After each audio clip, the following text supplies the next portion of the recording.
Zimbabwe's car shortages have reached alarming levels, with people being forced to sleep in queues outside banks in an effort to secure cash from their accounts. The Southern African nation uses the US dollar as its currency after the local currency Zim dollar was scrapped in 2008 due to hyperinflation. Well, let's head to South Sudan now, where inflation raced to a whopping 835.7% in the year to October from 682.1% in September. Now, the rate has been driven up by rising prices of food and non-alcoholic drinks as the economy of the five-year-old nation continues to reel from conflict. The prices soared an alarming 1,002.2% during the period. Of course, inflation had stood at around 95.7% in the year to October 2015. Oil-producing South Sudan secured independence from Sudan in 2011, but in December 2013 slid into civil war after a dispute between President Salva Kiir and his former deputy Riek Machar. Now, a peace deal signed in 2015 has failed to stick, and sporadic fighting between rival soldiers has continued, leaving many of the nation's 11 million people struggling to find enough to eat. Turkey's currency has plummeted to a new historic low. In the past month, it's lost 10% of its value. In an economy highly dependent on imports, Turkish businesses are being hit hard. The more the dollar goes up, the less business we do here. Some days we have no customers, sometimes just a few. We can't make ends meet.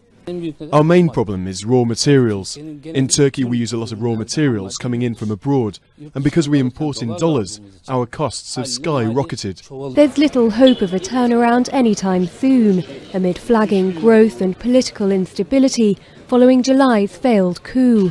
And this week's vote by the EU Parliament to freeze talks on Turkey's membership sent the lira spiralling again. Retailers are already battling a contraction in spending. Rising costs and paying off debt is shrinking disposable income, leaving consumers with little in their pockets. Even the cost on basics has risen rapidly. Food, which makes up for 40% of household expenditure, is up 12%. The prices of fruit and vegetables have gone up by 25% and 15% respectively. Fruit and vegetables were the highest on a year-on-year basis. There's going to be a reallocation in terms of priorities in the food basket, although it's relatively difficult for the poor consumer to actually make changes because everything's actually expensive at the moment. Prices are expected to remain elevated largely as a result of the drought. Maize production halved to around 7 million tons this year, forcing the country to export grain. At lunchtime in Cairo, restaurants like this are packed full of customers, most of them eating kushari. Affectionately known as Egypt's national dish, kushari is a combination of several ingredients: lentils, rice, chickpeas and pasta, served with a spicy tomato sauce and crispy fried onions. Nothing beats its taste or price, especially for low-income earners. I eat kushari often, 3 or 4 times a week. It's delicious. It's a tasty mix that is guaranteed to keep you full all day long. But even the cheap kushari has become more expensive, especially after the devaluation of the Egyptian pound. A bowl now costs about $1, a hefty sum for an Egyptian who earned an average $98 a week last year. As most of the ingredients are imported, sellers say price hikes were inevitable. All the ingredients are more expensive. I've been forced to increase my prices. Also, everything costs more these days: electricity, gas, water and wages. If I don't raise prices, I'll be making a loss.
Since we give them water for a day, 2 days, or 3 days, and sometimes they even go for a week without water.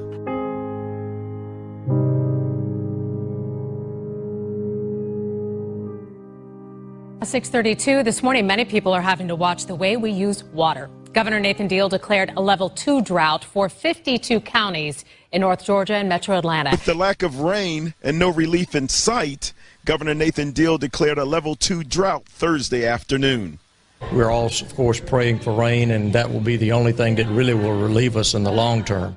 The governor imposed water restrictions for 52 counties, including Metro Atlanta. We can always go to a higher level of drought restrictions. We believe for right now this will hopefully be sufficient. With the level 2 drought in effect, you can only water your lawns on certain days, but commercial car wash companies can wash cars or power wash. I think that it needs to rain soon because it is just not good. Atlanta watershed officials implemented a new rule to save water, asking our restaurants to only serve water to customers who request it. With no measurable rain in sight, the wildfires continue to burn, torching 30,000 acres of forests across the North Georgia mountains.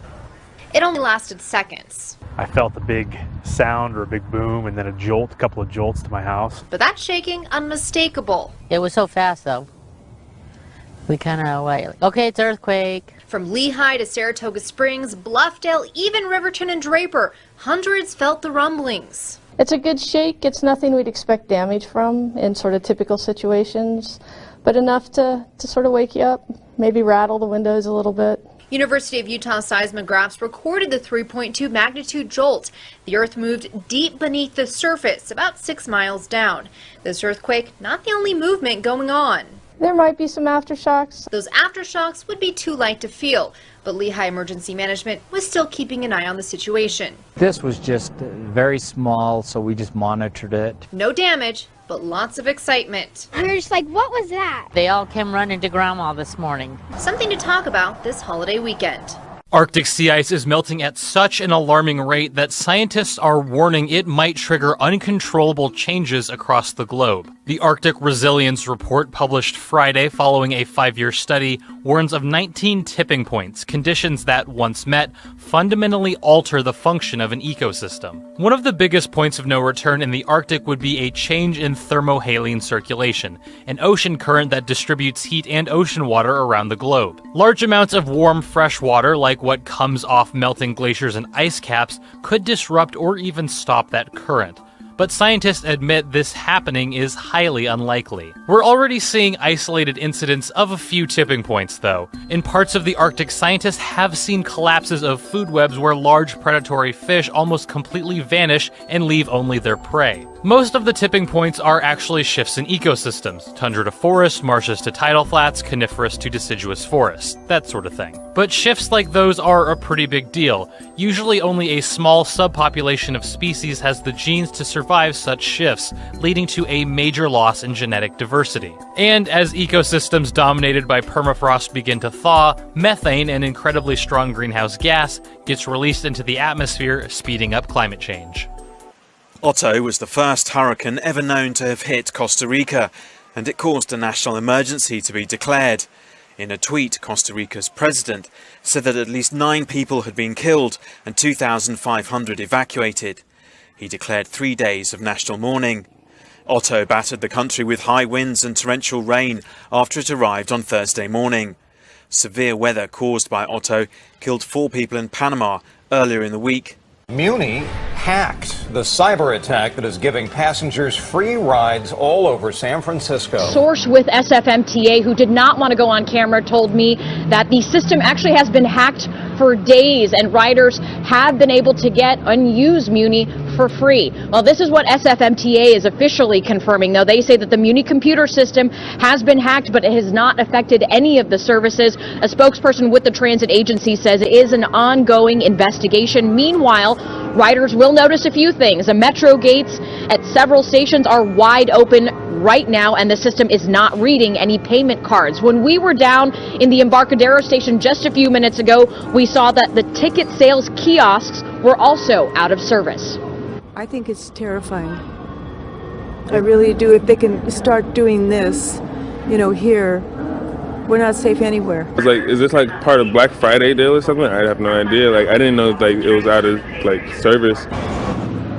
SFMTA says they are working to resolve this issue as soon as possible. The hack does more than just affect riders, but SFMTA employees as well. My source tells me employees right now aren't sure if they're going to get paid this week. Now, my source also said the hack affected the email system. No word on who might be behind the hack or what the hacker or hackers want in return. Again, SFMTA is only confirming that there has been a hack and they are working to resolve this issue.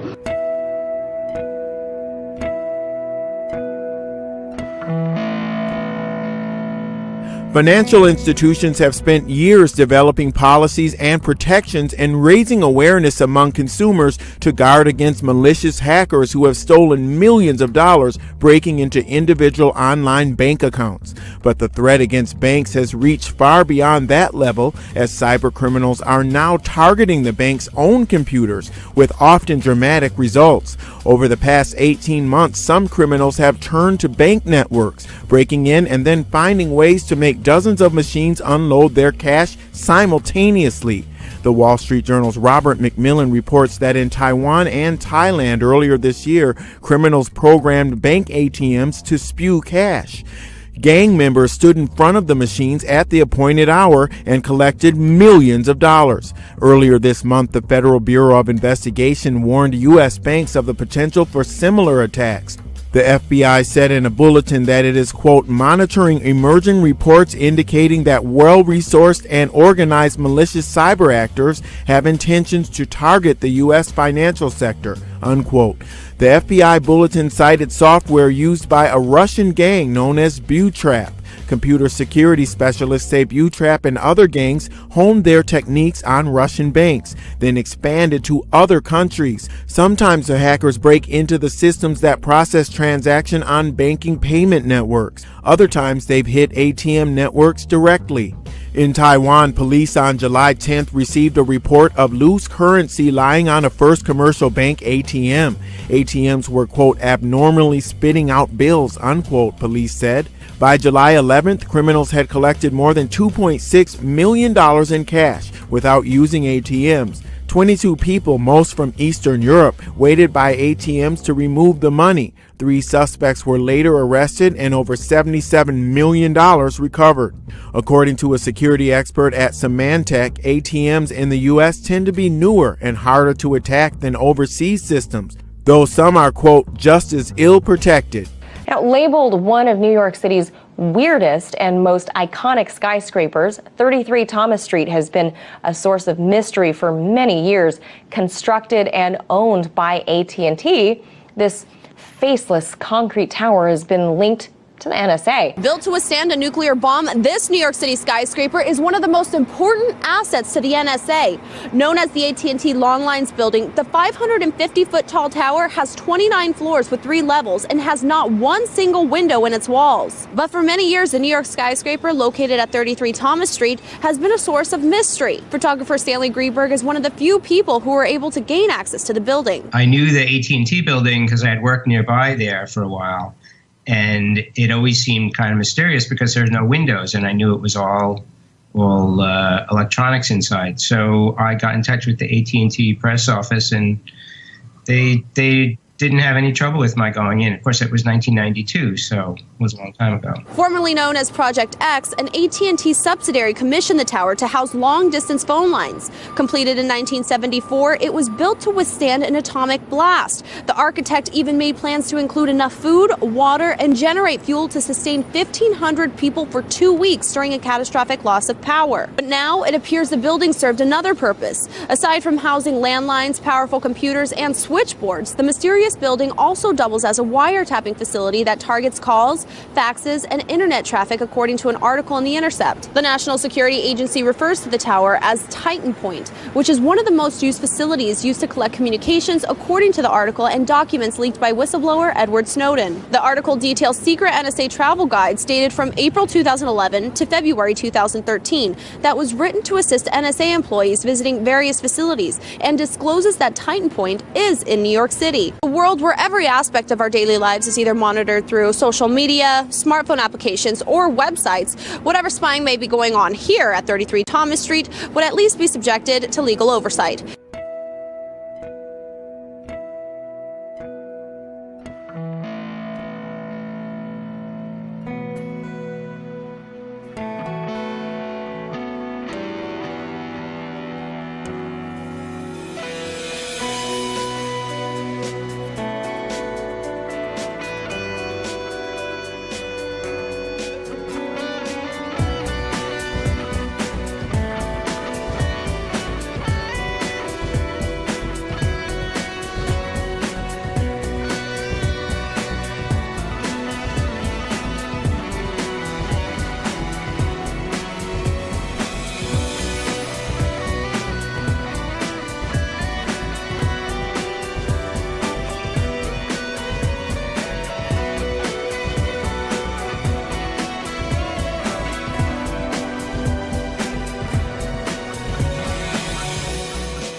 Campaign will be taking part in the vote recount effort initiated by Jill Stein. Stein started crowdfunding for recounts in Wisconsin, Pennsylvania, and Michigan earlier this week. So far, only a recount in Wisconsin has been filed. In a statement released on Medium, Clinton's general counsel said the camp will participate to ensure the process is fair to all sides. He also said if the Green Party candidate filed recounts in Michigan and Pennsylvania, Clinton would be on board. The team acknowledged the uniqueness of the 2016 election and that it faced an unusual amount of foreign interference, like Russian hacking of the Democratic National Committee and other private documents. But the statement said the team found no actionable evidence that suggests hacking of the U.S. voting systems to alter election results. Nonetheless, the council said even though the margin is well above one ever overcome in a recount, it supports efforts to ensure the accuracy of results in those states. U.S. President-elect Donald Trump has lashed out at the Green Party for arranging a vote recount in the state of Wisconsin.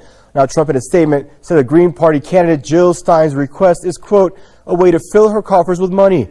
He called the move a scam, adding that most of the money which was raised would never even be spent on the recount process. This comes after an election campaign for Democratic presidential candidate Hillary Clinton said that it intended to take part in the Wisconsin recount. An election lawyer for the Democratic candidate has announced that the campaign will also join recounts in the states of Michigan and Pennsylvania if they're arranged. The result would need to be overturned in all three battleground states in order to change the outcome of the U.S. presidential election. But I'm just so grateful. I am. I'm not embarrassed anymore. Sylvia Murray is relieved now. Relieved that the home she's lived in for 22 years has been given some tender, loving care from some local Boy Scouts with Troop 600 in the city of Tonawanda. Sylvia is disabled, and through a friend's post on Facebook and some help from City Hall, the Scouts were contacted, and just 2 days later they began to mow, clean, trim, and rake. A complete yard makeover. I cried. I appreciate this so much. I can't do anything anymore because I'm disabled. And I'm embarrassed. And I'm so happy. Sylvia told us her grass was so high, she even had trouble walking her dog. and the tree limbs were so overgrown they covered her windows. After some help from 6 young strangers, she feels like the weight of the world has been lifted off her shoulders. Oh, what they've done so far is like a miracle here. I feel better because, you know, there's a lot of people that come by that walk dogs and have to look at this. The Scoutmaster says these kids never complain and they love to do community service on a weekly basis. Sylvia even heard it firsthand. And they are glad to do it. The one kid said, "Can I come back next time?" I said, "Absolutely. When the snow flies, you can come back again."